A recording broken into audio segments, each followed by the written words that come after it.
Questão de número 67 do capítulo 4 do Halliday diz o seguinte.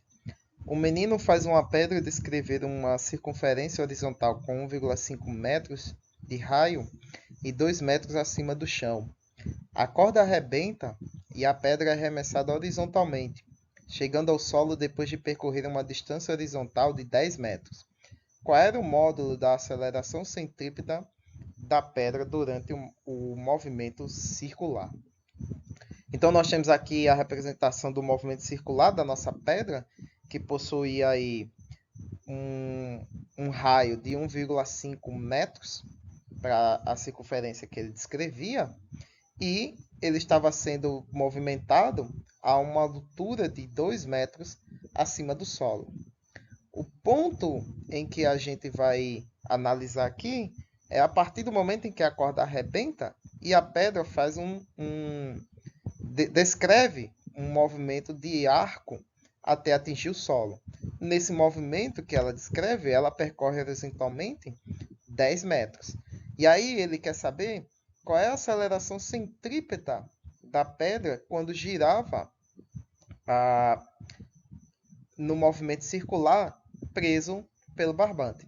Então, as características e as grandezas envolvidas e a descrição do problema que nós temos aqui, nós podemos aqui inferir que a aceleração com que a pedra é solta é imediatamente a aceleração com que ela se movia no movimento circular. Então, analisando a trajetória de queda da pedra, a gente pode descobrir que a aceleração era essa.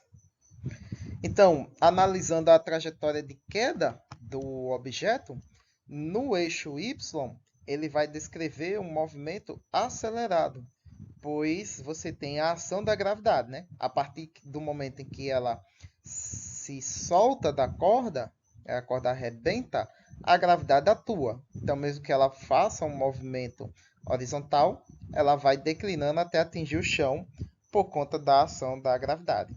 Então, para esse deslocamento em y, nós temos a função horária do deslocamento para o movimento acelerado. Então, nós temos aqui que a posição inicial da nossa pedra é zero, né, que a gente vai considerar a posição dela a partir de onde ela saiu como sendo zero. A velocidade inicial também é zero, pois ela não tinha movimento nenhum no eixo y.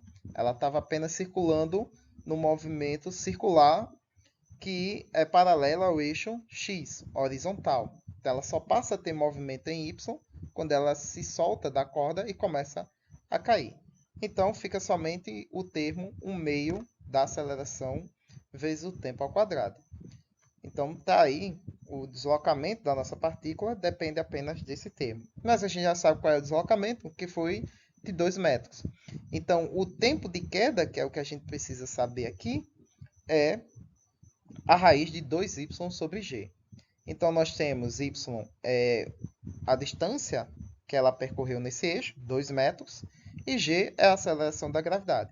Então, resolvendo esse problema, a gente tem que o tempo de queda da pedra foi de 0,64 segundos.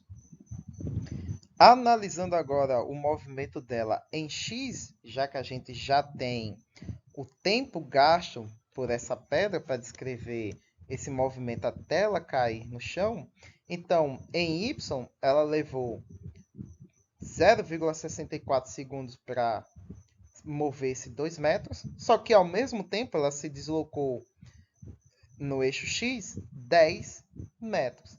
Então, no eixo x, como não há ação da aceleração, nem mesmo da aceleração centrípeta, porque essa é uma aceleração que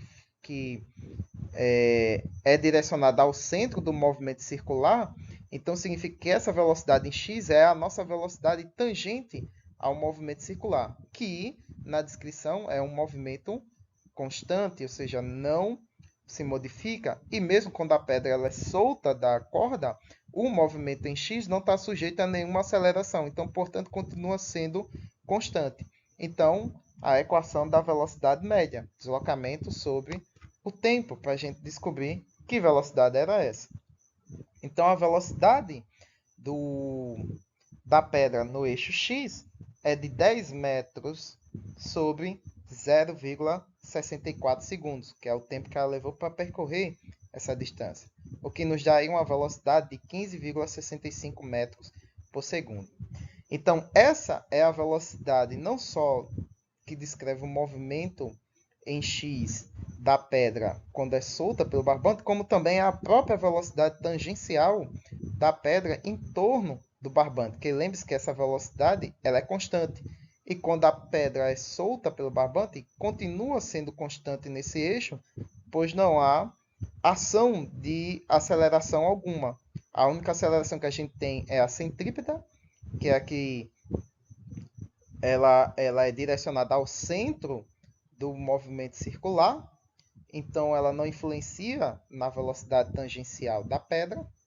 E mesmo quando ela é solta pelo barbante, não há aceleração nesse eixo, apenas no eixo y, que é a da gravidade. Então a pedra continua com essa velocidade no eixo.